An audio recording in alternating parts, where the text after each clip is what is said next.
On va aborder un sujet passionnant.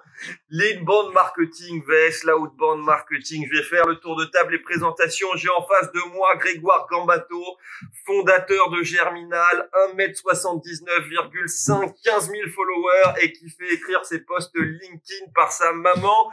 Il sera dans l'équipe Inbound Marketing. L'équipe qui vous promet que pour 50 € et des scénarios d'email, vous allez tripler votre chiffre d'affaires.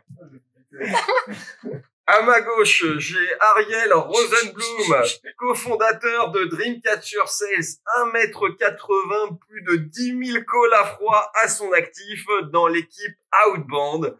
L'équipe qui vous promet qu'en décrochant votre téléphone et en réveillant votre client de la sieste, vous allez décrocher des contrats à plusieurs millions d'euros. Au centre, nous avons Shalom Malka, directeur commercial Europe d'Aircall, 1m72 à peu près selon ses humeurs, plusieurs milliers de commerciaux équipés de solutions de téléphonie connectée, qui est dans l'équipe le cul entre deux chaises.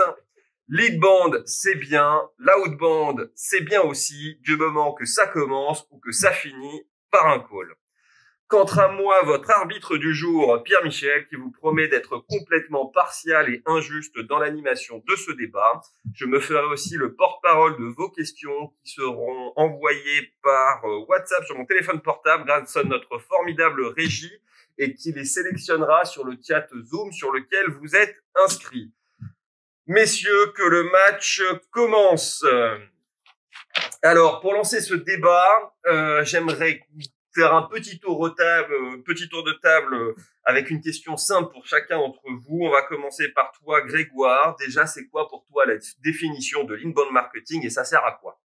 Alors, moi, je suis pas très, j'aime pas trop les définitions, etc. Mais pour moi, l'inbound, c'est comment est-ce que tu vas faire venir les clients à toi. En gros, c'est dans une approche plutôt outbound où tu vas aller chercher. Inbound, c'est comment est-ce que tu vas les attirer. Alors après, pour moi, il y a des approches mixtes. Parce que typiquement, quand tu fais de la publicité, les gens te disent, quelqu'un va laisser son email pour que tu le rappelles, par exemple, pour que tu lui envoies du contenu. Mais à la base, tu vas quand même afficher de la pub sur sa gueule en payant. Donc bon, on peut dire que c'est l'inbound, mais en gros, voilà, pour moi, c'est comment tu fais venir les gens à toi. Et du coup, pour moi, c'est un certain type de prospect. Et il y a vraiment un scénario de qualification à voir, etc. Parce que du coup, la personne, tu la fais rentrer. D'abord, elle est qualifiée. En fait, elle a juste laissé un email pour avoir quelques infos. Et ensuite, tu vas enrichir, tu vas lui créer un parcours de vente pour finalement qu'un commercial puisse l'appeler. Et du coup, tu vas commencer avec un pipe où tu auras énormément de gens au début qui t'auront laissé quelques informations et tu vas enrichir petit à petit ces informations jusqu'à avoir quelqu'un qui soit prêt, qui puisse donner au commercial sans qu'il t'insulte. Enfin, pas trop. Donc voilà, pour moi, c'est un petit peu ça, la définition de l'inbound, même si, une fois de plus, moi, là-bas, je suis plutôt growth marketing, donc je suis plutôt axé, oui, il faut faire des trucs itératifs, etc. Mais voilà. Ok, on va en reparler. Donc, l'inbound, quelque chose d'un peu mystérieux qui fait que les clients viennent à toi et veulent acheter ton offre de produits et services. Santé à lever le petit doigt. Ariel, l'outbound marketing, c'est quoi et ça sert à quoi? L'outbound marketing, ça sert à quoi? Donc l'outbound en général, ça sert à quoi? C'est je le définirais comme ça en fait. Quels sont tous les moyens, les outils, les approches à mettre en place pour contacter un décisionnaire qui ne te connaît pas, qui a un besoin assez qualifié et qui souhaite déclencher un acte d'achat. Ok, donc en fait, ça sert à déranger quelqu'un pour lui prendre son pognon, pour qu'il achète ton offre de produits et services. Oui, il a un besoin. Il a un besoin. Tu l'appelles au bon moment parce qu'il a un besoin, effectivement, et tu viens lui répondre exactement à ce besoin-là. Ok, je vous taquine au début, on rentrera dans la technique un peu plus tard. Shalom, est-ce que tu es d'accord avec ces deux définitions? Tu aimerais rajouter quelque chose? Alors, j'aime bien les deux approches. Effectivement, il va falloir mettre un peu des deux. T'es dans la bonne équipe, hein, Shalom. C'est parfait. C'est parfait, tu l'as bien défini. En soi, pour moi, donc l'objectif en tant que commercial, c'est d'obtenir des opportunités qui vont convertir. Et effectivement, en fonction de la source, donc que ce soit inbound ou outbound, ça va être deux exercices différents, mais qui aboutissent au même résultat. Côté inbound, je le définis comme une clarification du besoin du prospect, et outbound, c'est la création du besoin du prospect. Donc on avait vraiment les deux. À chaque fois, on se base, on vient vendre une solution qui vient répondre aux besoins, mais c'est deux prospects qui ont deux propensions à l'achat différentes. Ok. Donc l'inbound c'est bien, l'outbound c'est bien aussi, du moment que ça permet de closer son deal, on est bien d'accord. Alors je vais aller commencer par aller taquiner un peu l'inbound, parce que tu es en face de moi et parce que tu fais un peu le buzz sur ces conneries. Justement, c'est quoi ces conneries de post LinkedIn? je te fais doubler ton chiffre d'affaires en 3 semaines grâce au cold emailing et pour le savoir, tague-toi sur la publication et tu recevras la solution. Tu sais, moi, ça me fait penser un peu à ces vidéos Facebook où le mec, il te dit est-ce que vous voulez devenir riche avant 30 ans en investissant dans l'immobilier, sans apport, sans argent, sans rien y connaître et sans travailler, tague-toi et tu auras la solution. Qu'est-ce que tu en penses de ça? C'est du phishing? C'est du vrai? C'est quoi ces méthodes? Est-ce que la promesse qui est donnée dans tous ces posts LinkedIn, y a du concret finalement? Alors déjà, il faut savoir que quand tu as une stratégie comme ça où tu vas essayer de ramener des prospects vers toi, il faut être clair sur quelque chose, c'est que plus la promesse est belle, plus tu as intérêt à être bon derrière. Parce que je peux t'assurer d'un truc, c'est quand tu as 2500 personnes qui ont demandé à voir ton contenu et que derrière, c'est de la merde, tu te fais bien défoncer la gueule et qu'à la prochaine fois que tu vas faire ton post, les gens vont dire « Ah, mais de toute façon, je l'ai jamais reçu, etc. » Il y a même des gens, je connais des gens qui envoient pas, tu vois. Ils disent aux gens, du coup, ils récupèrent les adresses email, mais ils envoient jamais de contenu. Tu te fais rouler dessus après par les gens. Donc, il faut quand même bien se rendre compte de faire des belles promesses, c'est bien. Il faut trouver le juste milieu. Et d'ailleurs, pour tous les gens qui se lancent, je dis toujours, mettez-vous sur un truc où vous êtes vraiment fort et assurez-vous que derrière, vous arriviez à surdélivrer. C'est comme un commercial qui t'envoie du rêve au téléphone. Si derrière, son produit, c'est de la merde, ça va mal se passer. Donc, oui, pour moi, sur LinkedIn, là, t'évoques les posts contenu contre commentaires. En gros, tu vas faire du contenu, tu vas dire aux gens commenter pour y avoir accès. Et en fait, c'est un changement un peu de paradigme parce qu'avant, on disait aux gens, cliquez sur ce lien. Et le problème, quand les gens cliquent sur le lien et qu'ils s'inscrivent, c'est qu'en fait, il se passe rien. Je veux dire, l'algorithme, il enregistre aucun événement intéressant. Un clic sur le lien pour LinkedIn, c'est juste des gens qui partent de son site. Donc, du coup, c'est des posts qui ont tendance à mourir hyper vite. Alors, quand tu dis aux gens commenter avant de t'envoyer, LinkedIn fait, ah, des gens qui commentent, c'est génial, c'est incroyable, ce post a l'air génial, je vais le montrer au monde entier.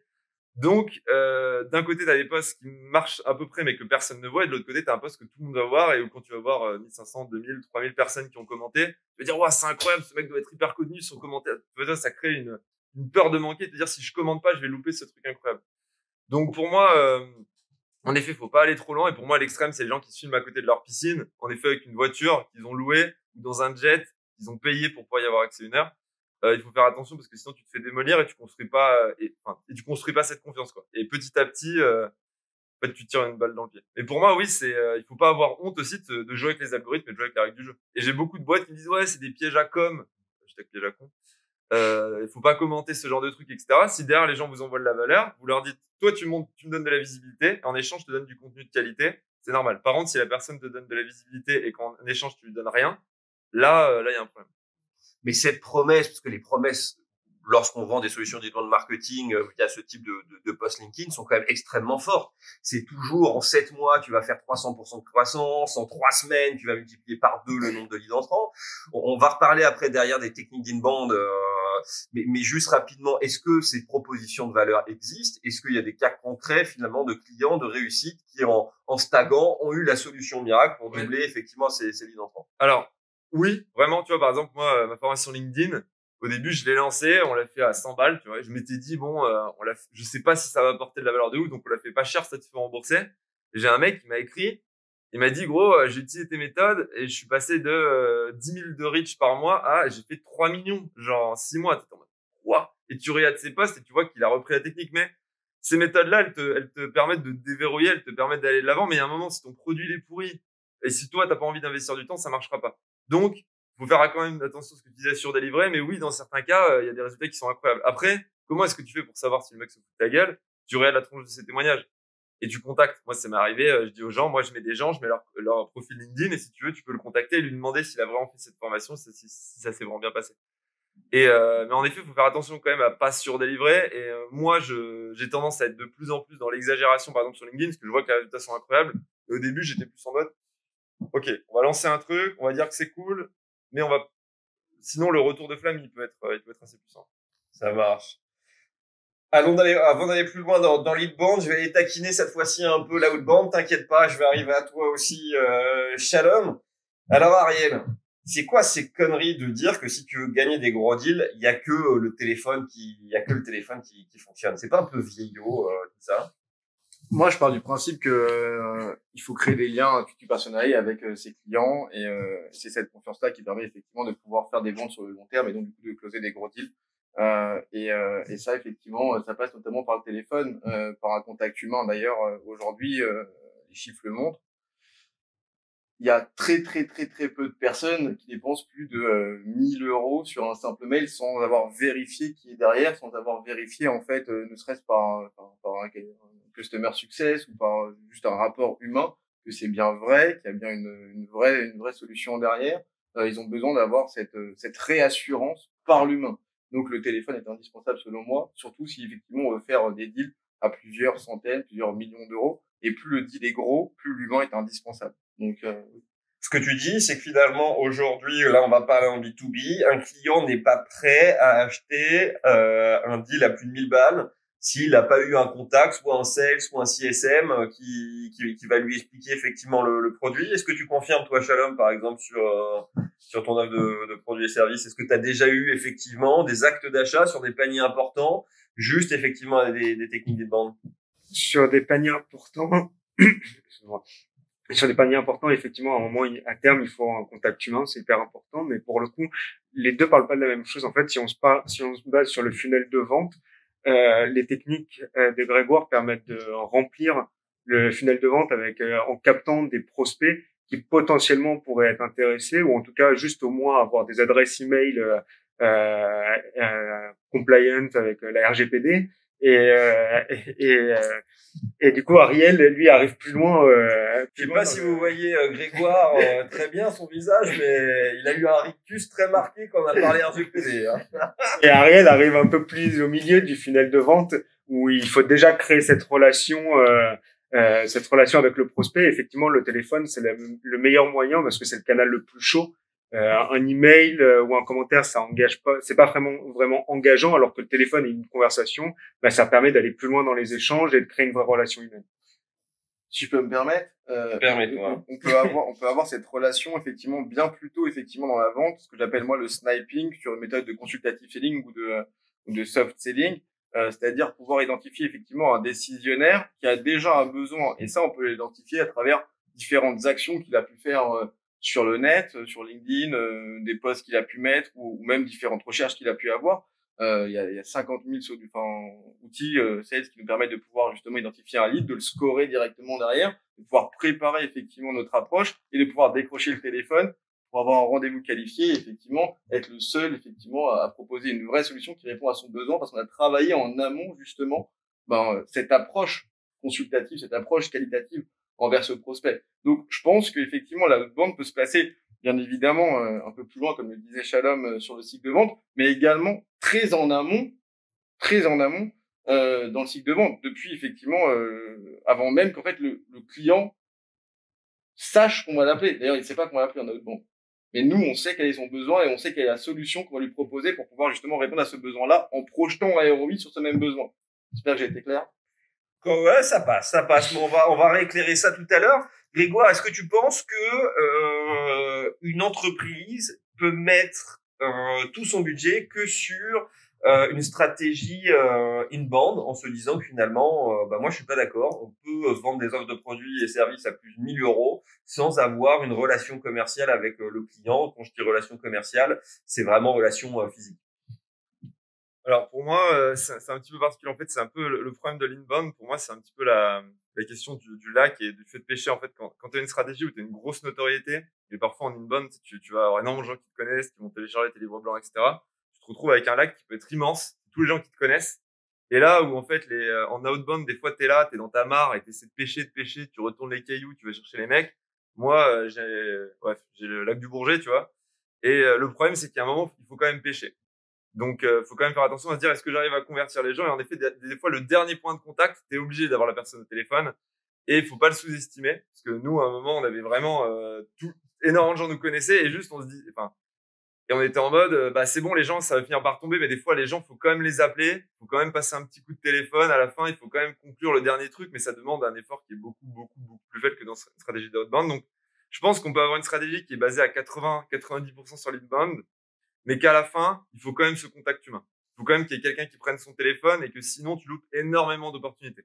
Par contre, moi, ce que j'aime pas dans les stratégies pure outbound, pour démolir un peu les gens quand même, c'est que dans une stratégie inbound, t'as énormément de gens qui te connaissent et du coup, tu crées une marque employeur, ce qui fait que tu vas pouvoir recruter énormément de talents et que t'as beaucoup de gens qui te connaissent par ton contenu et qui peuvent être fans. Alors, quand t'as une stratégie pure outbound, ce sera peut-être aussi efficace qu'une stratégie on-bound, sauf que en fait, personne ne te connaît. T'as juste des sales qui appellent des gens, et en fait, c'est des boîtes qui ont des marques employeurs qui sont moins bien constituées et qui en fait ont accès à moins de talents, qui ont accès à, enfin, en termes de marketing, en termes de talent, etc., et qui, moi, à mon avis, à terme, se tirent une balle dans le pied, quoi. Là où une boîte pure inbound fera peut-être un peu moins de chiffre d'affaires, mais en fait, tu auras une autorité qui lui permettra d'avoir vraiment des talents qui sont top. Donc moi, si je devais choisir une stratégie à fond, je préfère être pure inbound que pure outbound.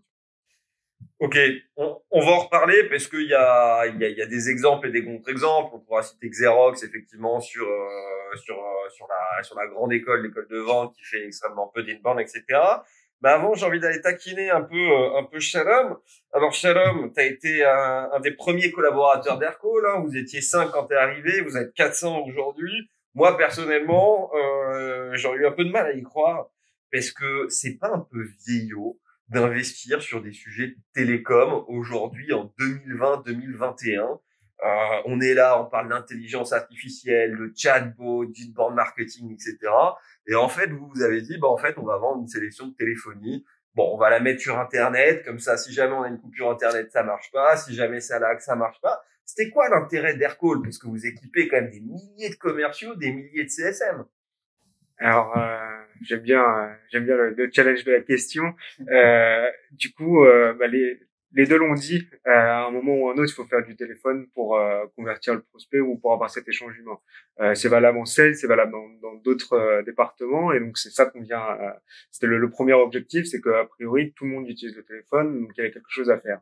Et les solutions de téléphonie, elles ont pas changé elles avaient pas changé depuis des années, mais les besoins des entreprises avaient changé. Et donc, dans un premier temps, effectivement, on a digitalisé la téléphonie pour la rendre plus flexible, plus simple à configurer, à administrer. Mais surtout, la deuxième brique qu'on a apportée et qui a permis d'avoir une grosse traction, ça a été les intégrations avec tous les autres outils que les entreprises peuvent utiliser. Donc, par exemple, une intégration avec le CRM. Et donc, on a réconcilié un peu les équipes marketing et commerciales parce que dès que le commercial faisait un appel, automatiquement, c'était mis dans le CRM. Et le marketing pouvait confirmer que le lead avait été bien appelé au bon moment, par exemple. Donc, on a permis d'obtenir des métriques intelligentes sur tout le funnel de vente, par exemple, pour les équipes commerciales. Donc, c'est un peu ça le but qu'on essaye de faire avec Aircall. Et mis à part ça, en fait, dans la question, tu voyais Aircall comme une simple commodité, mais la réalité, c'est qu'on est un vrai outil qui vient apporter de la valeur. Et le travail des commerciaux, que ce soit en inbound ou en outbound, finalement, c'est ça aussi, c'est d'accompagner le prospect dans la valeur. Je parlais tout à l'heure la création du besoin ou la clarification du besoin, mais finalement, la réalité derrière, d'un point de vue commercial, c'est de créer la valeur pour le prospect pour qu'il puisse être capable de payer. Ok. Grégoire, c'est quoi les meilleures techniques pour toi aujourd'hui d'inbound marketing, celles que tu recommandes le plus? Et d'ailleurs, petite question, on parlait rapidement tout à l'heure, c'est quoi pour toi la différence entre l'inbound marketing et le gros marketing ou le gros hacking? Parce que ça aussi, ça fait le buzz. On aime beaucoup les acronymes dans les stratégies d'inbound, ça permet d'augmenter les prix, de dire un truc un peu mystérieux, on va vous faire quelque chose, ça va vous faire tripler le chiffre d'affaires. Ça va arriver sur vous aussi.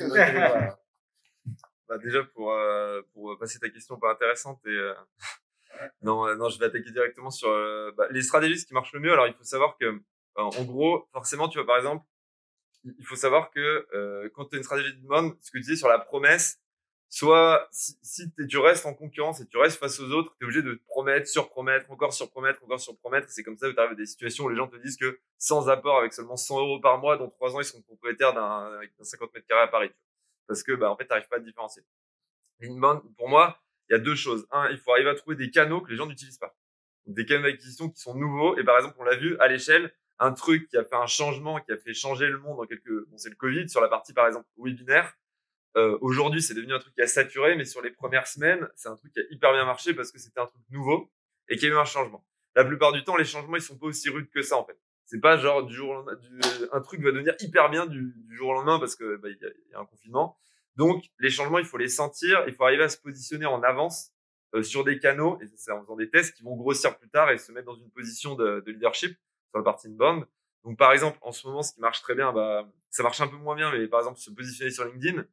Je dirais que c'était l'âge d'or l'année dernière et maintenant tu peux encore faire des trucs très cool, mais ça devient un tout petit peu plus concurrentiel. C'est normal, c'est une opportunité que les gens voient, mais je pense que c'est encore le bon moment. Hein. Tu vois, par exemple, les podcasts, pour moi, tu peux encore te lancer, mais aujourd'hui, il faut vraiment avoir une différenciation. Alors que sur LinkedIn, normalement, juste le fait de communiquer, ça faisait la différence. Une opportunité que je vois, moi, en inbound, c'est Clubhouse. Vraiment, le réseau social de la voix, en gros, avec des stages, enfin, des endroits où tu peux avoir du direct, etc. Qui va arriver en France. Il y a encore assez peu de salles en français. C'est encore sur invitation, mais ça va se développer. Pour la première fois, quelqu'un a eu plus d'1 million de followers sur Clubhouse, là, maintenant. L'appli a été lancée en mars dernier. Il n'y a que 2 millions d'utilisateurs, MDR. Donc du coup, moi pour moi, il y a cette opportunité-là. Une autre opportunité, c'est tout ce qui est formation par email. Ça, c'est un truc de ricain. En France, bah c'est aujourd'hui, on te dit en France, on te donne un PDF. Et les gens, en fait, ils ont pas envie d'avoir un PDF de 30 pages. Ils ont la flemme de le lire. Par contre, tu dis aux gens, je t'envoie un email par jour pendant 12 jours. Et tous les jours, je t'envoie un email avec un appel à l'action, un truc à faire. Et c'est petit, c'est court et ça se consomme bien, ça se consomme rapidement. Il y a déjà des gens qui le font. Hein. Je dis juste qu'aujourd'hui, c'est un des formats qui fonctionne le mieux parce que les gens trouvent ça cool de recevoir des formations par email. Demain, quand tout le monde fera des formations par email, ça ne marchera plus. Hein. Enfin, ça marchera, mais il faudra vraiment avoir une proposition. Donc ça, c'est sur la partie canal. Et après, sur la partie proposition de valeur, et c'est ce qu'on disait avec le growth marketing, c'est comment est-ce que tu sens les tendances, comment est-ce que tu sens les choses qui intéressent les gens et qui commencent à émerger. Nous, le growth marketing, c'est vraiment comment en fait tu vas arriver à générer de la croissance sur un mode, le growth hacking, growth marketing, mais comment tu t'arrives à générer de la croissance sur un mode itératif. En fait, tu fais des tests extrêmement rapidement et où tu essaies d'optimiser au maximum des ressources, c'est-à-dire à dépenser le moins possible pour avoir le maximum d'effets possible dans une logique de test. Où pour moi, tu vas tester 3 types de choses. Tu peux itérer sur ton canal, donc des acquisitions, est-ce que c'est Facebook, est-ce que c'est des flyers, est-ce que c'est du téléphone. Itérer sur ta proposition de valeur, qu'est-ce que tu vends, itérer sur ta cible. Voilà, on va aller assez rapidement. Et tu vois, par exemple, le growth marketing, c'était un truc, c'était un sujet. En 2016, t'étais un énorme tocard qui habitait à Grenoble. Parle de moi. Et tu parlais de growth hacking et les gens juste ils savaient pas qui t'étais mais ils se jetaient sur toi parce que tu parlais de growth hacking. Et aujourd'hui les sujets par exemple qui commencent et qui ont déjà, c'est par exemple le no-code. Quelqu'un qui dit aujourd'hui je vais vous aider à faire du no-code, à prototyper. Il y a une traction et il y a des sujets comme ça, il y a de l'attraction. Aujourd'hui c'est quoi les sujets de l'attraction? C'est l'entrepreneuriat normal. C'est comment tu lances une boîte, comment tu as de l'impact sans forcément être une startup. Les gens ils en ont. Avant tu parlais de startup, c'était incroyable. Aujourd'hui les gens ils disent expliquez-moi comment monter une boîte normale, peut-être même l'autofinancement, tu vois. Comment tu peux monter une très belle boîte, peut-être une startup qui va scaler, mais en faisant une seule levée de fonds ou 2 levées de fonds de l'autofinancement. Le télétravail, ça c'est un sujet qui a explosé et qui là, du coup, on l'a saturé très vite. Je vous disais, ça n'a pas été un changement progressif, ça a été un changement qui a explosé. Donc voilà, pour être bon en inbound, faut trouver les bons canaux, ce que je vous ai donné, faut trouver les bons sujets. Et si tu croises le bon canal avec le bon sujet et que tu rajoutes ta secret touch qui est toi, qui tu es toi en tant que boîte, la façon dont tu veux parler, la façon dont tu veux t'exprimer, l'angle que tu veux avoir, avec cette triple approche, tu peux vraiment être très, très, très, très fort. Donc, moi, c'est mon côté, c'est ma maman qui écrit mes posts, parce que j'ai fait un post LinkedIn où j'ai dit que c'était ma maman qui écrit mes posts. Voilà, je me sentais mal, j'étais obligé de le dire à un moment, voilà. Avec mon tracteur, mon côté un peu bout en train, qu'on aime ou qu'on n'aime pas, avec ce côté, ces sujets que je vous disais qu'on évoque, avec le canal LinkedIn qui est nouveau, avec des sujets qui sont le no-code, la prospection B2B en mode un peu, etc. Hop, et quand vous êtes à l'intersection des trois, vous avez une stratégie d'inbound qui peut tout défoncer. Extrêmement intéressant. Je parle beaucoup trop longtemps. Non, pas de souci. C'est extrêmement intéressant. Je suis même crevé d'avoir réfléchi sur toutes tes réponses parce que je me dis aussi que, alors non pas que c'est une fuite en avant, mais ça nécessite quand même d'être extrêmement créatif. Donc Oui, ça, c'est aussi quelque chose d'être agréable. C'est trouver les bons canaux, trouver les bons sujets, être à la pointe des tendances. Et donc finalement, c'est toujours une compétition incessante. Peut-être que la haute bande aussi peut éviter cette course en avant ou peut effectivement réguler ça. Peut-être Ariel, on a eu la chance d'avoir Grégoire qui nous a donné ses meilleurs tips effectivement pour dégrossir effectivement les meilleures stratégies des bandes marketing. Est-ce que si jamais je lance ma boîte, je décide d'avoir une stratégie avec bande marketing, quelles seront pour toi les meilleures stratégies à mettre en place pour une stratégie de la haute bande réussie? Moi, je pense que j'ai aussi un triptyque qui est indispensable effectivement dans la haute bande. La première, effectivement, c'est s'adresser au bon décisionnaire. Un bon décisionnaire, c'est quoi? C'est une personne effectivement qui va être une personne qui va acheter le produit, acheter la solution. Donc une personne qui soit gère un PNL, qui a un budget, mais surtout qui a un droit de signature sur un chèque. La deuxième, c'est une personne surtout, et c'est peut-être le plus important, qui a un besoin. Et sur ça, il y a 3 typologies de besoins qu'on peut avoir. Il y a un besoin de gagner du temps ou d'économiser du temps, de gagner de l'argent ou économiser de l'argent, et gagner de l'énergie ou économiser de l'énergie. D'accord?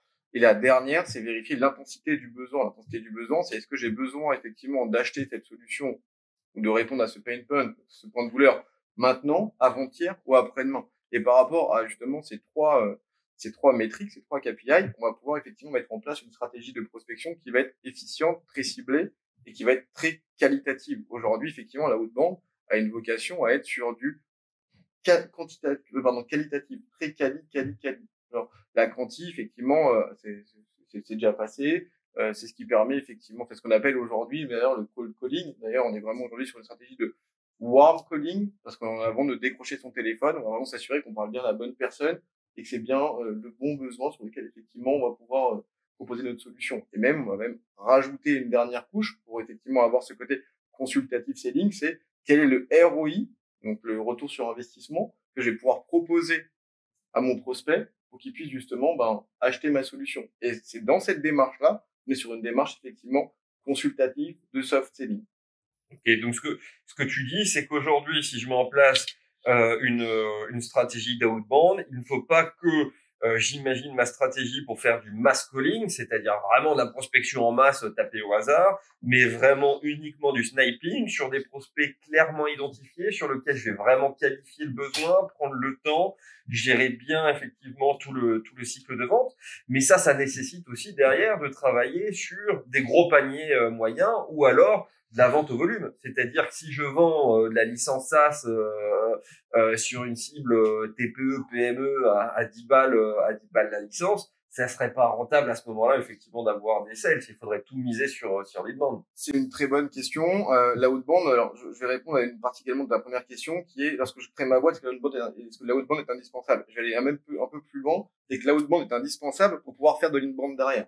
C'est-à-dire que si justement, effectivement, on veut maximiser le ROI qu'on va avoir sur des cibles qu'on veut toucher, on doit savoir à qui on parle, quel est son besoin, quels sont les contenus qui vont être pertinents, quels sont les pain points qu'a cette personne-là, comment effectivement je vais pouvoir l'intéresser pour le faire rentrer dans mon funnel et l'appeler au bon moment, c'est-à-dire lorsque cette personne-là aura l'intensité du besoin la plus forte. Donc, c'est indispensable si on veut gagner du temps de passer par l'inbound lorsque effectivement on crée sa boîte pour pouvoir tout simplement matricer les personas qu'on veut adresser. Et ensuite, potentiellement, effectivement, pour répondre à ta deuxième question, mettre en place une stratégie d'inbound qui va permettre effectivement d'avoir un workflow sur effectivement comment je vais closer les petits deals qui aujourd'hui en fait seraient pas rentables si je décrochais mon téléphone puisque mon temps c'est de l'argent, pour que moi je puisse effectivement me concentrer sur des deals qui sont beaucoup plus importants, beaucoup plus pérennes, donc des cibles qui sont un peu plus grosses, potentiellement adapter une offre ou potentiellement aller effectivement rappeler tous les anciens clients qui sont passés par l'inbound pour faire effectivement de l'upsell cross-sell sur des choses qui sont beaucoup plus avec des paniers moyens beaucoup plus conséquents. Voilà. Faites attention, vous allez devenir copains tous les deux à la fin de. On est déjà Je vais m'en occuper. Ouais, mais justement. Je veux bien rebondir sur ce que disait Ariel. Alors, j'ai pas monté la boîte, mais comme tu l'as dit, j'ai rejoint Aircall assez tôt. Et effectivement, pour moi, il y a deux façons d'approcher quand on monte sa boîte. Soit on connaît l'industrie, le secteur dans lequel on monte sa boîte, et donc on connaît déjà les personas à qui on va avoir affaire, et à ce moment-là, effectivement, on peut directement se lancer dans une logique d'inbound marketing pour industrialiser la création de pipeline. Mais si on le connaît pas, effectivement, je recommande de passer par l'outbound parce que c'est le moyen qui va permettre de pouvoir parler avec un maximum de prospects assez rapidement et essayer de dégager les tendances ou en tout cas de remonter et créer des profils qui marchent pour ensuite industrialiser côté marketing. Chez Aircall, on était très sales-driven dès le début. On était concentré vraiment sur le closing, et petit à petit, on a mis en place des stratégies pour générer plus de pipeline pour pouvoir closer plus. Et donc, on est remonté d'abord par l'outbound parce que perso, je n'étais pas du monde du télécom. Et voilà. Et aujourd'hui, on met en place des stratégies où on démarre l'acquisition beaucoup plus loin avec juste des projets de digitalisation du Covid ou des thématiques comme ça qui nous permettent d'amener juste le prospect jusqu'à OK, il faut que tu mettes en place une nouvelle solution de téléphonie dans ton entreprise. Okay. Alors justement, Shalom, Grégoire et Ariel ont rendez-vous avec toi et chacun veut te vendre leur prestat. Ariel veut te vendre des sales, Grégoire veut te vendre effectivement des stratégies de la mise en place d'inbound. Tu répartis comment ton budget? Est-ce que tu fais du 50-50? Est-ce que tu fais du 80-20? Tu gères comment? Tu donnes combien et à qui? Alors déjà, j'essaierai de quantifier quand même Enfin, je les laisserai pitcher. Après, nous, on est meilleurs. Voilà, je sais. Il a beaucoup d'arguments. Hein. Ces arguments sont de taille. Hein. Effectivement, la outbound pour toi, Greg, c'est pas pour toi. Genre avec ces arguments-là, ça va pas le faire. Mais je te laisse continuer, pas de problème. Non, mais du coup, en fait, comme le dit Ariel, c'est hyper ciblé la outbound.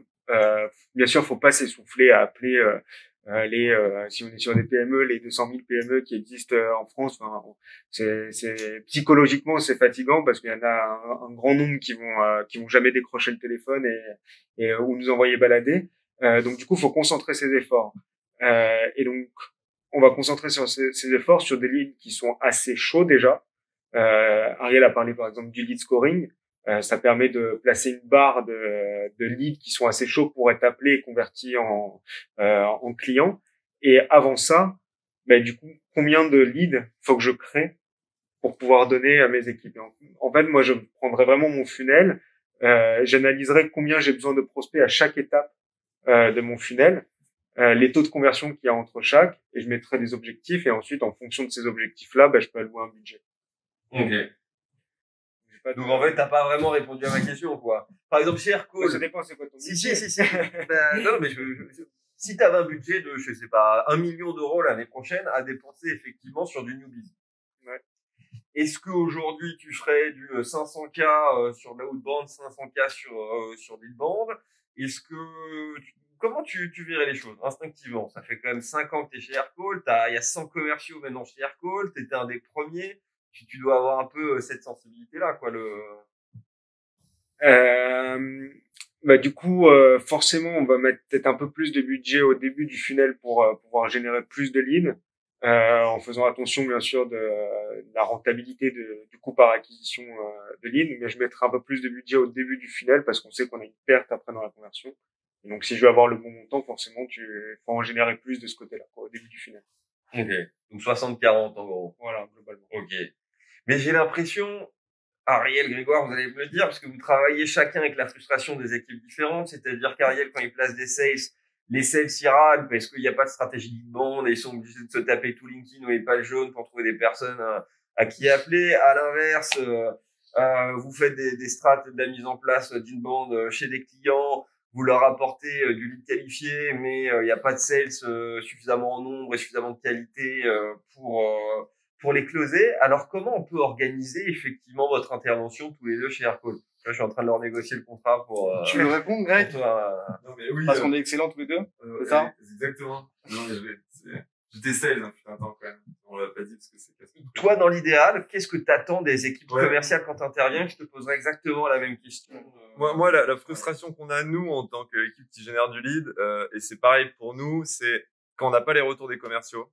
Et en fait, il faut se rendre compte qu'il y a beaucoup de boîtes où les commerciaux n'ont pas l'habitude de discuter avec le market et de faire des feedbacks, ce qui est un enfer, parce que du coup, le market envoie des trucs et est content, et les commerciaux disent c'est quoi ces leads de merde, je les rappelle, je perds mon temps, et en fait, j'aurais fait du cold calling, ça aurait été mieux, quoi.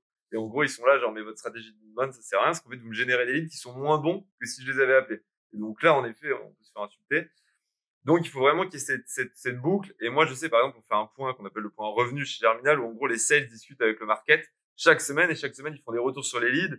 Ils disent, nous, par exemple, on a un taux de closing, on considère qu'un lead entrant sur un panier moyen aux alentours de 1500 euros, on doit pouvoir en closer entre le nombre de leads, de lignes dans le CRM. Donc, c'est vraiment les leads au tout début. Et le nombre de ventes, on considère qu'on doit en closer entre 60 et 70%.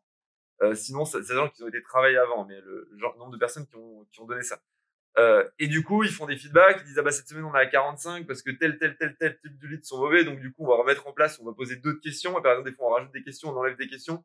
Et il y a des prospects qui partent à la poubelle dans le système où on envoie des emails automatiques pour les trier, etc. Mais ça peut le faire que s'il y a des retours. Donc, pour moi, c'est hyper important que le marketing, après, nous, on est une équipe, il y a 3 sales, il y a 2 personnes au market, donc c'est assez facile. Mais même dans une équipe plus nombreuse, il y a un point de contact chaque semaine. Et s'il n'y a pas ce point de contact pour faire des retours, ça sert à rien. Donc, il y a ça. Et il y a aussi la problématique, nous, c'est l'inbound, c'est quand on fait des lancements, on se retrouve avec beaucoup trop de leads. Et du coup, on a un temps d'attente où des fois, là, par exemple, on fait un lancement. Et moi, j'ai des gens, tu dois attendre 15 jours avant d'avoir quelqu'un de chez Germinal. Donc, les gens, ça leur fout les boules. Mais le problème, c'est que les commerciaux, ils te disent, ouais, t'es gentil, mais moi, je vais pas me démultiplier. Donc, du coup, c'est pareil, il faut arriver à prévoir en avance pour que le marketing en parle et qu'on puisse dire, OK, bah, je vais m'enlever plein de types de rendez-vous où on va prendre quelqu'un pour nous aider, etc. pendant 2 semaines, pendant notre lancement et compagnie. En tout cas, il faut trouver un système. Donc, pour moi, cette communication, tant sur la qualité des leads que sur la volumétrie qui va être annoncée pour pouvoir augmenter ou baisser le robinet, c'est hyper important. Bien entendu, quand ta stratégie fonctionne, parce que la stratégie qui fonctionne, c'est pas un truc, l'inbound, c'est comme les sales, hein, c'est pas tu claques des doigts et ça marche. En tout cas, pour moi, c'est 2 gros problèmes. Volumétrie, qualité, et il faut un échange au moins la semaine dessus, sinon on perd notre temps. Ça va. Ariel, toi, de ton côté, quand tu interviens dans des boîtes et que tu places des sales, c'est quoi les frustrations des commerciaux vis-à-vis du market en général? Je vais parler du résultat. Je pense que la pire des choses, c'est la perte de temps et la perte de temps, elle peut être issue de plein de choses. Effectivement, soit j'ai pas de lead, il y a pas de market, donc du coup, je dois aller faire comme je l'ai dit tout à l'heure, aller chercher mes prospects tout seul, faire tout ce travail de qualification, de mapping, de discovery avant même d'appeler le client pour vérifier effectivement s'il y a bien ce besoin, s'il y a bien le décisionnaire, effectivement suivre le cycle de vente. Il y a effectivement potentiellement des leads qu'on appelle des leads tout pourris qui vont faire perdre du temps, voire dans la pire des choses avoir un no-show parce qu'effectivement en fait le mec a cliqué mais c'était pas du tout bon décisionnaire, ou le pire, c'est encore pire que le no-show, c'est qu'on va à un rendez-vous d'une personne qui n'est pas le bon décisionnaire, donc en fait on fait de la parlotte pour rien. Voilà, donc c'est pas très très intéressant. Alors, maintenant il y a la visio, donc on peut abréger effectivement ces souffrances-là. Et en fait, la dernière chose qu'on peut avoir, c'est effectivement une mauvaise communication. Et je rejoins encore une fois Greg là-dessus. Moi, j'ai lu ça sur Market Never Lies, c'est-à-dire qu'en fait, le sales, son boulot, c'est de pouvoir effectivement vendre, mais avant tout de répondre à un besoin. Et ce besoin-là, il doit vraiment bien le comprendre, le quantifier, le qualifier, le remonter, bien évidemment, au market pour que lui puisse améliorer effectivement sa stratégie d'acquisition, être le plus précis possible, réduire son coût d'acquisition et avoir des rendez-vous qui sont de plus en plus qualifiés. Et c'est par ce dialogue que justement, on arrive à avoir des ventes qui sont plus rapides et surtout qui sont plus pérennes, et avec des paniers moyens qui sont généralement supérieurs à ce qu'on arrive à faire d'habitude. Donc, je rejoins un peu Greg là-dessus. Je mettrai un petit point, et je pense que c'est important qu'effectivement les gens qui nous écoutent l'aient en tête. Aujourd'hui, ce rôle-là, normalement, est fait par le SDR. Un SDR, c'est pas une personne, donc Sales Development Représentative, une personne qui va faire du call, donc c'est l'emblème de la outbound aujourd'hui, donc c'est important qu'on en parle. Et cette personne-là, son boulot, c'est pas de suivre des lignes comme un abruti et de faire un pitch qui est préalablement écrit et d'avoir des solutions A, B, C. C'est une personne qui doit effectivement avoir cette qualité de travail, de préparation, qui doit effectivement avoir cette créativité dont tu parlais tout à l'heure, Greg, sur comment effectivement je vais pouvoir avoir une approche qui est qualitative, qui est originale vers ce prospect qui ne me connaît pas et qui doit justement créer une relation qui est personnelle très rapidement avec la personne pour proposer la solution. Et son vrai rôle aujourd'hui, après avoir pris un rendez-vous qualifié, c'est de remonter la qualité du lead au market et de remonter effectivement toute la partie discovery, donc quel est le pain point qu'on a identifié, donc le point de douleur qu'on a identifié, quel est le budget, est-ce qu'il y a des concurrents, quand est-ce qu'on a un rendez-vous, quand, comment, pourquoi, tout ça, au sales, pour que justement il puisse lui aussi continuer à avoir cette approche qualitative avec le prospect qui a été fait. Donc le rôle du SDR, il faut aujourd'hui dans les sociétés, donc dans les startups, les scale-up, mais dans n'importe quelle société, vraiment le prendre comme un job à part entière et respecter ce job-là en lui donnant vraiment toutes les responsabilités nécessaires pour que ce travail puisse se faire. C'est le liant entre le market et le sales. Moi, je sais que chez nous, par exemple, les sales font énormément de retours, au market. Et du coup, par exemple, on a des messages automatiques et pour certains types de leads, on envoie en gros, la personne laisse une demande de contact sur le site. Et si elle a coché certaines questions, je vais pas vous les donner parce que sinon les gens vont gruger. Du coup, tu reçois un email. En fait, le sales dit, voilà, moi, j'ai besoin d'avoir telle et telle info en plus. Et on a des messages de refus automatique pour certains types de leads. On dit, on est désolé, on peut pas vous prendre et on explique les raisons. Alors après, la personne, elle peut répondre et du coup, c'est les sales qui est de l'autre côté. On a des gens où on dit, OK, maintenant, on vous pose ces 4 questions supplémentaires et prenez le temps d'y répondre, sinon on vous rappellera pas. Bon, ça, c'est quand t'as une stratégie de bourrin, hein, tu peux te permettre de faire ça. Mais du coup, c'est ce que tu disais, ça permet d'économiser au maximum le temps des sales. Et en fait, ça, c'est les sales qui ont dit, ces leads-là, ça marche pas. On en a closé que 1 sur 10. ou 1 sur 15. Alors, donc, c'est une catastrophe. Ces leads-là, ils nous font perdre énormément de temps parce qu'ils savent pas ça, et ça, etc. Et quand tu as cette communication, l'inbound peut commencer à mettre en place des messages automatiques de relance automatique. Tu dis, OK, on fait gagner du temps au sales, on fait gagner du temps au sales, on fait gagner du temps au sales. Et à la fin, les sales, c'était leur meilleur ami, quoi. Genre, nous, par exemple, on a Cléolia chez nous qui fait énormément de relances le vendredi après-midi sur les leads de formation financière. Et elle dit, je dis toujours la même chose. Du coup, le marketing, elle met en place des process automatiques. Elle rentre dans le CRM et en gros, elle m'a dit, bah, moi, d'habitude, je dis ça. Et là, le market met en place ces messages qui partent depuis la boîte de Cléolia. Et si le mec répond, bah, Cléolia, elle a direct. Mais du coup, Cléolia, à partir de la semaine prochaine, elle fait plus aucune relance. Elle dit, je suis sales, mais en gros, j'ai juste des leads entrants qui sont avec des questions qui sont enrichies, machin. Les mecs ou les nanas arrivent. Et quand ils me répondent pas, bah, il y a des relances qui partent automatiquement avec des scénarios que moi, j'ai testés à la main et qui marchent mieux. Et là où je suis d'accord, c'est que le sales, il doit faire énormément de découvertes, discovery, il doit découvrir beaucoup de choses.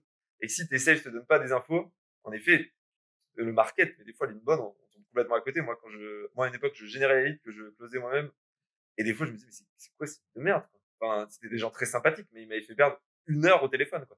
Avant de compter leur vie, ce que tu disais. Et du coup, bon, quand c'est toi qui génères tes leads et qui les vends, du coup, c'est vrai que c'est plus facile de communiquer avec soi-même. Mais voilà. En tout cas, je rejoins ce qui est dit et je pense que le marketing, il peut aller très, très, très, très loin pour aider les équipes sales. Alors du coup les deux points de frustration que vous avez levés, je les ai eus. Et je vais juste partager deux trois choses qu'on a mis en place qui ont permis en fait de l'aider. Donc effectivement, on fait un revenu meeting chez Aircall avec les responsables sales, les responsables marketing et on discute de tous ces sujets-là.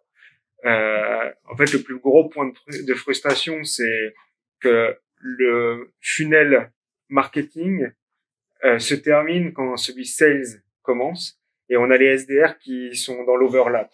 On a les marketing qualified leads et les sales qualified leads. Et le passage entre les deux, il se fait par les SDR. Et si ces deux équipes ne discutent pas, au-dessus, on discute pas au-dessus des SDR, ça crée des frustrations. Donc, pour résoudre ça, on a travaillé avec les équipes Ops, donc Marketing Ops et Sales Ops, pour mettre en place d'un côté des SLA dans les réponses des SDR. Donc, Service Level Agreement, c'est-à-dire des temps dans lequel le sales doit prendre contact avec le lead qui a été envoyé du marketing.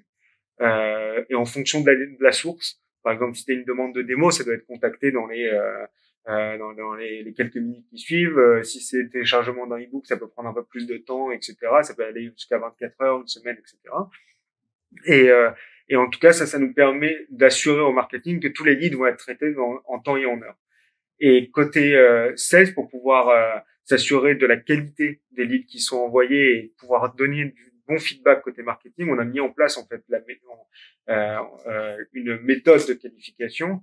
On a pris le BANT, je t'en parlais tout à l'heure, donc budget, authority, need et timing, qui sont les 4 éléments qui permettent de qualifier un prospect. Et ces informations, elles doivent être rentrées dans le CRM. Et si c'est pas qualifié, on doit mettre une de ces 4 raisons pour lesquelles ça n'a pas été qualifié. Comme ça, le marketing peut ensuite aller retravailler ses algorithmes et ses méthodes pour ramener les prospects qui répondent bien aux besoins du site. Très intéressant. Alors, si je récapitule, je vois effectivement que la frustration des deux côtés, c'est la coordination, la communication des équipes.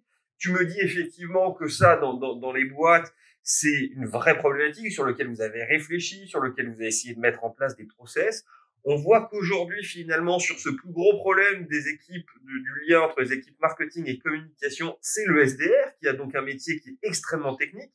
Et là où je suis stupéfait, c'est qu'en plus, souvent dans les boîtes, malheureusement, les SDR sont en plus des profils juniors. Et donc, ils se tapent toute la pression sur les épaules que vous venez d'évoquer, d'être en fait le point de communication entre le marketing et le sales. Et finalement, c'est un profil junior qui arrive dans la boîte, qui a déjà du mal à comprendre parfois son écosystème, l'écosystème général du marché, comment fonctionne chacun des métiers. Est-ce que ça nécessiterait pas le retour de ce bon vieux profil du directeur commercial et marketing qui effectivement a sous sa direction ces deux équipes, plutôt que cette volonté qu'on a eue ces 15 dernières années à effectivement mettre dans 2 silos séparés les équipes marketing et les équipes commerciales, ce qui a permis effectivement de créer des expertises de chacun des deux côtés, mais aujourd'hui où on voit finalement que bah, ça crée des points de frustration, ça crée des points d'achoppement et ça crée finalement de la perte financière potentielle pour une entreprise. Quel serait le métier à créer selon vous pour réussir cette communication entre les deux équipes? Est-ce que le SDR, même s'il est extrêmement technique, quelle pression pour lui de réunir ces deux équipes? Tu veux répondre, Greg? Je peux commencer. Alors effectivement, c'est une bonne question. Mon point de vue, c'est qu'aujourd'hui, on a séparé en fait marketing, sales, success en fait pour créer des fonctions qui s'alignent avec le funnel de vente et pour garantir l'efficacité. À chaque étape du cycle de vente, c'est un seul et même cycle pour le prospect. Mais en fait, à chaque étape, il y a des exercices qui sont différents qu'il faut maîtriser. Et en séparant les départements, on s'assure qu'on maîtrise les différents exercices. Donc le marketing, le commercial, l'onboarding, le success, etc. Et pour répondre à ta question, donc est-ce qu'il faudrait unifier ou il faudrait créer un nouveau poste? Récemment, on commence à voir dans beaucoup d'entreprises des CRO, Chief Revenue Officer, qui en fait ont sous leur scope tous ces départements pour justement aligner, s'assurer que toutes les équipes avancent dans le même sens. Et comme tu as dit, le plus grand point, c'est la communication, et donc ça fluidifie en fait la communication entre toutes ces équipes. Après, ça dépend énormément du profil de ta boîte. C'est-à-dire que nous, on n'a pas encore de CRO, on a un CMO, enfin, Head of Sales et un responsable market. Le CRO aujourd'hui, c'est moi qui ai un peu ce profil parce que, bon, en tant que CEO, mais du coup, c'est vrai que j'ai un peu je suis à tous les points en revenu, etc. Il y a les points auxquels je vais pas et ça, c'est un point auquel je suis particulièrement parce qu'on a pris personne. Après, c'est un choix qui est hyper difficile à faire parce que ton CRO, si c'est un ancien sales ou si c'est un ancien marketeur, bah, malheureusement, aujourd'hui, il n'y a pas de gens qui sont du revenu, tu vois. Genre de gens qui disent, bah, moi, je m'y connais en inbound, je m'y connais en inbound, etc. C'est des profils qui sont très rares. Moi, juste, par exemple, moi, j'ai ce profil un peu, je viens du revenu parce que quand t'es CEO, de toute façon, tout ce que tu veux, c'est qu'il y ait de l'argent qui rentre. Le reste, tu t'en balances.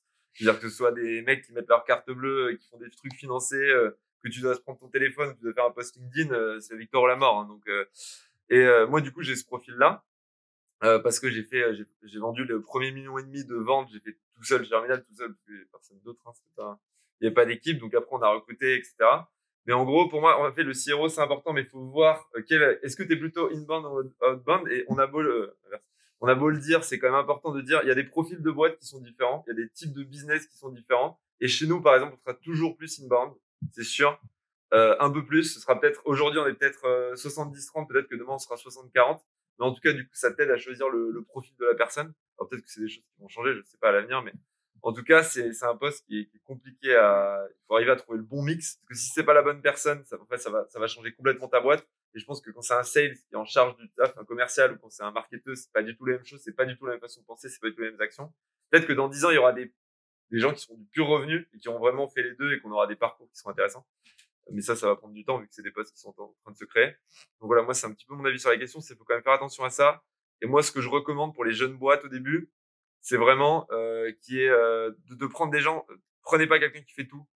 Prenez pas quelqu'un qui vous dit j'ai fait un peu de sales, j'ai fait un peu de trucs, j'ai fait un peu de machin. Prenez un super bon sales, un super bon marketeur. Essayez de les faire se parler quand même au maximum pour qu'ils arrivent à se comprendre. Et en fait, vous allez rendre compte qu'au début, ils peuvent pas se blairer. Puis après, ils se rendent compte qu'ils peuvent s'aider l'un l'autre, généralement. Donc ça, c'est vous, en tant que dirigeant, d'arriver à créer ce truc sur vos 2 premiers recrutements. Et sur le SDR, nous, c'est Cléolia qui fait les calls, etc. On a pris quelqu'un d'expérimenté, quoi. Elle a 4 ou 5 ans d'expérience. Elle doit avoir, nous, nos salaires sont transparents chez Germinal, mais si elle est un CB qui doit être aux alentours de 45K, elle peut même aller jusqu'à 50. Donc c'est quand même des profils qui sont assez bien payés, je trouve. C'est pas du junior alternant. Et je pense et moi, ce que je le répète en permanence, c'est t'es l'avant-garde de la boîte. En fait, si toi, tu nous donnes pas l'info, le marché, il peut changer. Et un jour, on va se retrouver comme des cons à se rendre compte qu'en fait, on vend un truc dont personne n'a besoin. Et là où je suis d'accord, c'est que le vendeur, en fait, il découvre et il a de l'info. Il est en avance. Le marketing, il est un peu chez lui, quoi. Il peut dire, ah, mon livre blanc, il marche pas et compagnie. Non, mais, tu sais, c'est un peu la data. C'est moi, genre, ah, mon posting, il a pas marché cette semaine. Je suis triste. Parce que tu peux sentir un peu des tendances. Mais rien de tel qu'un mec, que t'as au téléphone. Et d'ailleurs, nous, on a fait une grosse erreur chez Germinal. Une vraie grosse erreur, pas une erreur, genre, en mode, on a lancé l'antichambre et en fait, on a pensé que nos cibles, c'était les équipes growth. Et en fait, on est tellement fort en inbound qu'on a réussi à avoir des clients dans les équipes d'acquisition. Les grosses équipes d'acquisition, hein, je parle des équipes de 10, 15, 20 personnes. C'était notre cible au départ. Donc, c'est déjà des grosses startups, etc. Et en fait, quand on a eu les gens au téléphone, quand le produit a appelé et que les sales ont appelé, on s'est rendu compte qu'en fait, que les gens qui étaient fans de notre produit, en fait, c'était pas du tout eux. C'était les entrepreneurs, c'était les boîtes, c'était les entrepreneurs qui se lancent, il y avait beaucoup de freelance, beaucoup d'agences et beaucoup de startups early stage, moins de 7-8 personnes, et qui disaient, mais vous m'apportez la lumière, c'est incroyable. Et on s'est dit, mais on est des cons. En fait, notre stratégie d'inbound, comme on n'écoutait pas le marché, on était hyper fort en inbound, on arrivait avec des efforts de ouf à quand même faire de la croissance, mais en fait, on n'était pas sur le bon truc. Donc, faire extrêmement attention à ça pour moi, c'est quand la stratégie d'inbound aussi peut te faire perdre un peu tu fais des trucs qui marchent, mais en fait, à la fin, tu réponds pas à un vrai problème. Et si tu avais tes prospects au téléphone, tu serais quoi. Désolé, je me suis tiré une balle dans le pied là. Non, mais enfin, c'est aujourd'hui un peu le gros problème que ce talk effectivement met en lumière. C'est-à-dire qu'il y a une grosse expertise maintenant sur l'inbound, il y a une grosse expertise sur la outbound. On comprend bien maintenant quel est l'intérêt de l'inbound, qui va être effectivement de générer de l'interaction avec des prospects, d'identifier les prospects, de les scorer, pour permettre après derrière aux équipes sales de se concentrer uniquement sur les clients à plus forte valeur ajoutée, sur lesquels effectivement il y a des résolutions de problèmes importantes. Donc il dit résolution de problèmes importantes, dit marge aussi derrière important. On voit que ça fonctionne, que c'était en silo, ça a mis des expertises, mais par contre que là il y a du manque dans l'exécution, de la coordination, et que effectivement c'est des problématiques sur les boîtes sur lesquelles vous travaillez. Est-ce que tu as mis en place toi des outils, quels outils vous utilisez en interne pour les équipes sales et inbound, qui peut peut-être permettre effectivement d'aider à la communication? Est-ce que c'est le même CRM que vous utilisez sur les deux équipes? Qu'est-ce que vous utilisez comme outil justement pour faire ce lien, cette passation? Alors, on utilise côté commercial Salesforce et côté marketing Marketo. Bon, j'ai pas fait partie des choix, donc je défends pas forcément un outil ou l'autre, mais par contre le plus important, c'est que les deux soient bien intégrés. C'est hyper important que les commerciaux puissent voir d'où vient ce prospect et comment il a été attiré par le marketing, pour être sûr qu'il ait la bonne information et qu'il puisse faire le travail de recherche dont Ariel parlait, pour cibler ensuite son discours sur le prospect. Et inversement, que s'assurer que le marketing a accès aux informations, que les leads ont été traités ou combien ont été qualifiés in fine. Donc pour le coup, hyper important, et pour ça c'est nos équipes Ops qui s'en occupent. Et le plus important, c'est vraiment voilà l'intégration entre tous les outils qui sont utilisés pour avoir une vision à 360. Okay. On a une question du chat pour toi, Grégoire. Magali nous demande comment rester au niveau VS l'algorithme LinkedIn. On vient juste finir la formation de Germinal, félicitations, mais on a l'impression que les tips ont déjà évolué lorsqu'on observe les posts de Grégoire. Comment rester au top? C'est un peu ce qu'on a évoqué tout à l'heure, que effectivement, le problème de l'inbound, c'est qu'il faut toujours trouver les nouveaux canaux, alors que VS outbound, on va créer un lien fort, un titre personnel qui va se poursuivre dans le temps. Alors en fait, il y a deux trucs. Moi, ce que je dis, alors, on me fait souvent la remarque qu'en fait, j'ai changé de type de poste, déjà parce que je me faisais chier, en fait. Il y a un moment, si vous faites plus plaisir dans ce que vous faites, ça marche plus. Et moi, quand ça fait 1 an que vous faites le même type de poste, vous vous dites, vous avez envie de changer, quoi. Parce que je veux dire, enfin, déjà, il y a un truc, tout le monde me dit, l'algo a changé. Non, l'algo a pas changé, en fait. C'est juste moi qui me suis fait chier. Donc, et en fait, il y a deux trucs. Ce qui change pas, c'est la psychologie. Et j'explique aux gens que c'est hyper important de faire du pattern interrupt, c'est-à-dire d'arrêter les gens. En gros, il faut que quand ils lisent leur fil d'actualité, il y a un truc qui les arrête. Et ça, on l'explique bien dans la formation. Et ça, c'est la psychologie. Ça change pas. Le problème, c'est que moi, là-dedans, j'explique que mettre des smileys dans la formation, c'est 5% de la formation qui est plus bon. Et d'ailleurs, je vais faire une mise à jour. Mais j'attendais de faire mon mois de test dessus. Et en gros, le problème, c'est que maintenant, tout le monde met des smileys. Pourquoi? Parce que tout le monde s'est mis à faire pareil. C'est comme les cold calls. Et à un moment, il y avait des stratégies, même en cold email, en prospection, avec des breakers et compagnie. À un moment, quand tout le monde le fait, ça marche plus. Et donc, le principe psychologique, c'est toujours le même. C'est que il faut arrêter les gens, il faut leur faire quelque chose qui les surprend. Mais si tout le monde se met à mettre des smileys, c'est le fait de pas mettre de smileys qui marche. Si tout le monde commence à faire des pavés de 1300 caractères, parce que c'est le maximum sur LinkedIn, ce qui marche, c'est de plus faire des pavés. Mais qu'est-ce qui va se passer dans 1 an? Tout le monde va se mettre là, dans 6 mois, quand je vais le dire dans la formation, je sais ce qui va se passer. Tout le monde va se mettre à faire des posts courts. Parce que tout le monde suit la formation, parce que les gens voient ce qui marche. Du coup, tout le monde va faire des posts courts. Et après, à votre avis, qu'est-ce qui va marcher une fois que tout le monde fera des posts courts? Des postes longs. Non, voilà! C'est comme les fringues. Non, mais regardez les fringues. Genre, mon père, je me souviens, j'ai dit, papa, tu les as achetées où? Tes lunettes de soleil, elles sont trop stylées. Il m'a dit, il y a 30 ans. Je dis, ok, nickel. C'est ce qu'il y a dans le magasin. Donc, ça, c'est la partie psychologique, ça tourne. Et donc ça n'a absolument pas changé. Moi, j'ai changé de méthode parce que tout le monde s'est mis à suivre mon truc. Et c'est ce que j'expliquais, ce principe psychologique n'a pas changé. Donc, faut juste s'adapter. Et là, je fais des posts courts, les gens vont se mettre à faire des posts lourds, faudra faire des posts moyens. Là, je mets plus de smiley, du coup, plus personne va mettre de smiley. Du coup, quand tu vas mettre des smileys, en fait, on tourne en rond. Donc ça n'a pas changé. Ce qui fait que la formation là, sur ces conseils-là, est peut-être un peu à la ramasse. Et dans 8 mois, ce sera de nouveau au top du top. Ça va me faire marrer, ça. Et il y a 95% qui n'a pas changé. Et sur la partie algorithme, la modification d'algorithme de LinkedIn a assez peu changé. En gros, ils ont juste viré 2-3 trucs.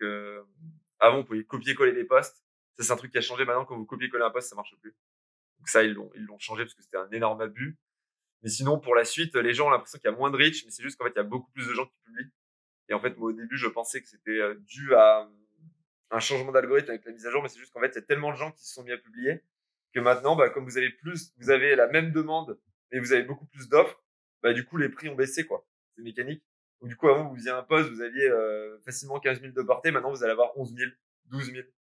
Et si en plus, avec cette concurrence accrue, vous avez gardé les mêmes codes et vous n'avez pas essayé d'évoluer, de regarder autour de vous, ce que j'explique pendant 25 minutes dans la formation, j'explique comment tu peux comprendre les tendances en regardant ton fil d'actualité. C'est toute une méthode, c'est comme ça que je fais moi. Pour trouver les tendances, il n'y a pas de secret. Je veux dire, je lis pas un mec qui me donne les tendances.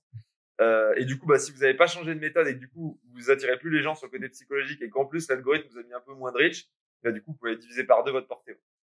Donc, non, la formation est toujours d'actualité. Faut juste prendre du recul dessus. D'ailleurs, je vais rajouter un module là-dessus parce que pour les gens, c'est pas clair.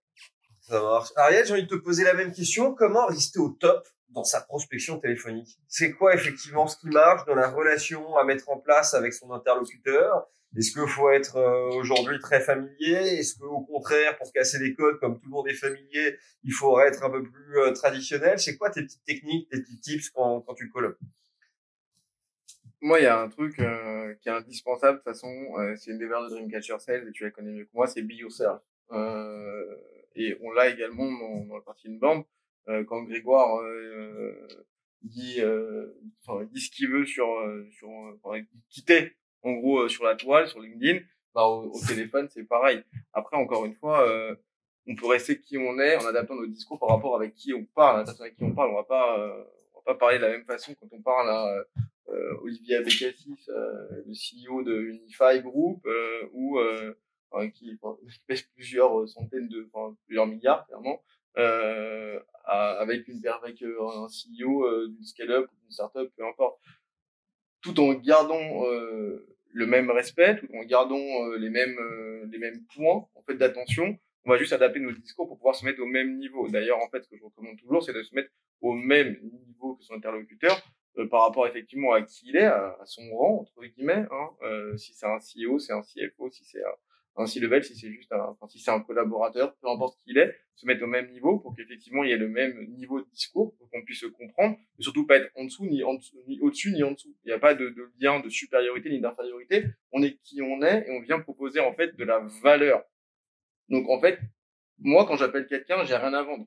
En fait, je viens proposer une valeur. Je viens essayer de comprendre un besoin. Je viens essayer de mettre le doigt exactement là où ça fait mal. Et une fois que j'ai compris où était effectivement le pain point, où était le point de douleur, je viens effectivement adapter mon discours sans le travestir ma solution pour proposer effectivement la solution qui répond le plus proche effectivement de ce point de douleur là. Voilà. Et ce même discours en fait va être en fait propre à la personne avec qui je vais parler par rapport effectivement à ses tâches et par rapport en fait à sa fonction.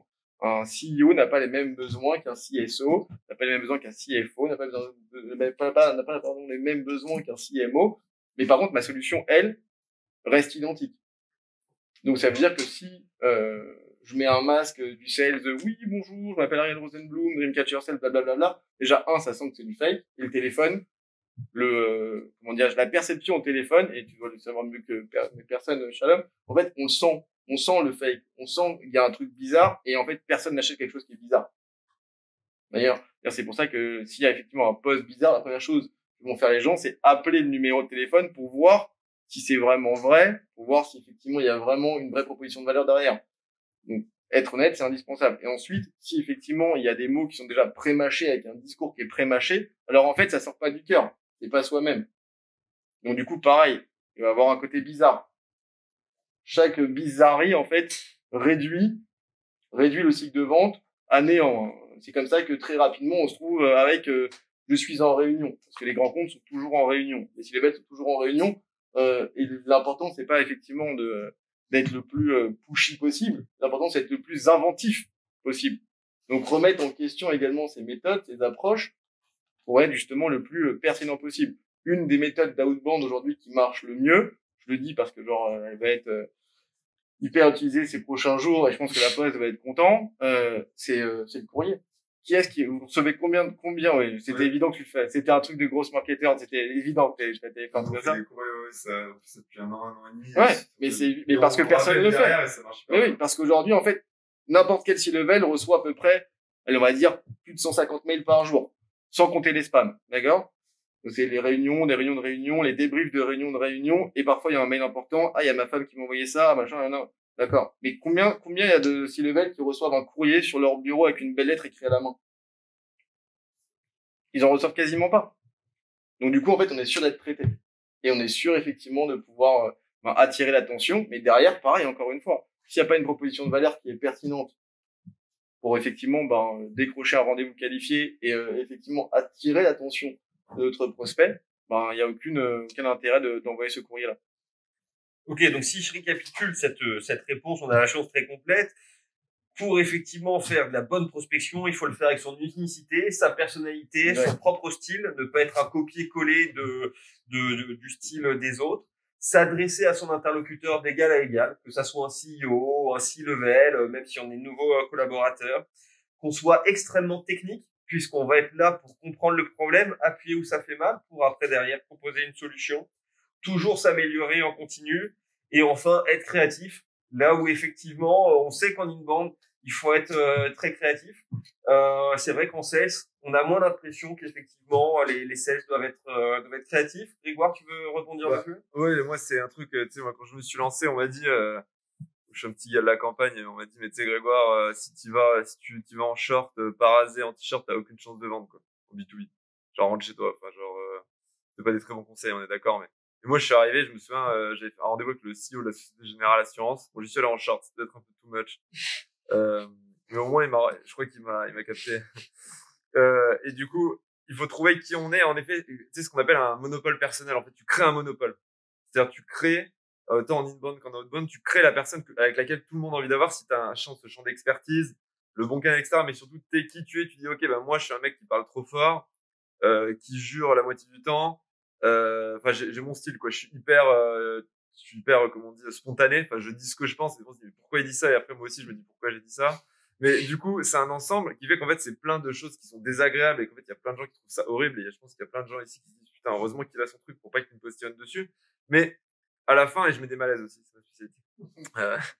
Enfin bref, il faudrait démonter l'X pour ceux qui veulent savoir ce que c'est un vrai malaise. Et du coup, bref, j'arrive à un truc d'ensemble où à la fin, c'est moi. Et en fait, j'ai créé un monopole qui fait que les gens disent, je lis du Grégoire Gambato et je veux Grégoire Gambato au téléphone. Je veux pas un sales de chez Aircode, je veux ce sales parce que j'ai un fit. Et je pense que c'est hyper important ce que tu dis. Et les gens ont tendance à se dire, comment est-ce que je vais être le sales parfait? Au lieu de se dire, comment est-ce que je peux être la meilleure version de moi-même? Comment est-ce que je peux prendre ce qu'il y a chez moi de plus unique, que je kiffe chez moi et de le pousser au maximum? Et ça, je pense que, et quand on est CEO, il faut faire ça pour son entreprise. Il faut pousser au maximum sa culture de boîte. Et quand on est sales ou marketeur, et qu'on fait du contenu ou qu'on fait du téléphone, il faut qu'on pousse ça au maximum. Et les gens, j'ai pas le sentiment que les gens soient convaincus de ça. J'ai beaucoup de gens qui me disent, c'est quoi les règles pour faire un truc? Et à un moment, faut être soi-même, quoi. Et si ça passe pas, c'est peut-être que vous êtes pas sûr. Après, il y a un fit aussi, avec le marché. C'est-à-dire qu'être soi-même, moi, il y a certains types de ventes que je pourrais jamais réussir.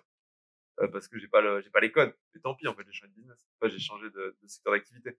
Et du coup, là, tu vas pouvoir avoir trouvé le point où t'es bon. Alors, bosser avec son unicité, ça nous paraît effectivement évident sur les tailles de boîte, 10, 15, 20, 30 collaborateurs. Est-ce que Shalom, ça peut marcher? Tu peux dire à ton équipe, à tes centaines de sales de toute la boîte, faites-le avec votre propre style. Est-ce que c'est possible pour après derrière, quand tu passes à l'échelle, tu bosses à l'international sur des cultures, sur des marchés qui sont différents? Est-ce que c'est possible ou pas? Alors complètement. En fait, il faut juste pas oublier donc la finalité, la finalité donc qui va être le closing, la qualification des opportunités, etc. Et pour ça, pour le garantir, on va le processer quand on scale une entreprise ou une équipe commerciale, on va le processer pour garantir le résultat et que ce soit de façon standard. Mais après, moi, je pousse toutes les équipes justement à utiliser leur propre touche pour justement aller s'amuser. Plus on progresse, plus les commerciaux grandissent, plus ils ont un champ d'action qui est beaucoup plus libre. Ils créent leur propre cadence, leurs propres emails, et ils apportent sa touche et ils se créent leur propre personnalité. Donc complètement aligné avec ces deux visions. La seule condition pour pouvoir le faire at scale, c'est de processer le résultat final pour le récupérer de façon standardisée. Et écoute, ça fait plaisir de voir que même lorsqu'on passe à l'échelle, on peut garder ces valeurs-là. Messieurs, ça fait plus d'une heure maintenant que nous blablatons. Je sais, nous voyons pas le temps passer. Je vous remercie pour tous vos éléments techniques, votre hargne, votre passion que vous nous avez transmis. J'aimerais finir effectivement sur cette dernière pensée qui me vient. En fait, je me dis que la boîte qui serait la plus puissante en France pour proposer les meilleures solutions de croissance, ça serait peut-être une fusion de vos trois boîtes. Germinal plus DCS équipé de Aircall, et là direct Rocket, et on va bousiller les licornes de la silicone. Voilà, je voulais finir sur ce petit mot, comme ça ils pourront continuer les débats tranquillement. Merci beaucoup au Village by CA de nous avoir reçus, et puis je vous dis à très bientôt pour de nouvelles aventures sur We Are Sales pour la partie sales commerciale, et sur les pages LinkedIn de Germinal sur lesquelles il communique beaucoup, et il donne aussi beaucoup d'informations et de techniques dédiées à l'inbound marketing. Merci beaucoup messieurs, je vous Covid check, et on se retrouve tout à l'heure pour le petit apéro à 11h30 dans la salle de petit déjeuner.